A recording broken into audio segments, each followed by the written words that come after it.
Pretreatment risk stratification of feeding tube use in patients treated with intensity-modulated radiotherapy for head and neck cancer. Science.gov, United States. Anderson, Nigel J., Jackson, James E., Smith, Jennifer G., Wada, Morikatsu, Schneider, Michal, Poulsen, Michal, Rolfo, Maureen, Fahandej, Maziar, Gan, Khoo, Joon, Daryl, Khoo, Vincent. May 13, 2018. PubMed. DOI 10.1002/.25316 ISSN 1043-3074. Keywords: enteral nutrition, feeding tube, head and neck cancer, intensity-modulated radiotherapy, IMRT, toxicity.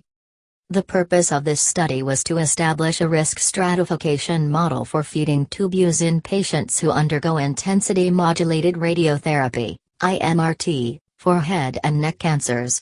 139 patients treated with definitive IMRT, plus/concurrent chemotherapy, for head and neck mucosal cancers were included in this study. Patients were recommended a prophylactic feeding tube and followed up by a dietitian for at least 8 weeks post-radiotherapy, post-RT. Potential prognostic factors were analyzed for risk and duration of feeding tube use for at least 25% of dietary requirements. Many variables had significant effects on risk and/or duration of feeding tube use in univariate analyses.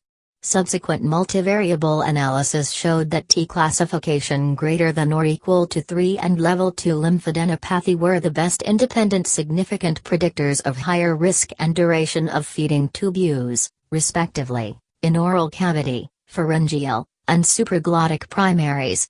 In patients treated with definitive IMRT, D classification greater than or equal to 3 and level 2 lymphadenopathy can potentially stratify patients into 4 risk groups for developing severe dysphagia requiring feeding tube use. Copyright 2018 Wiley Periodicals Incorporated.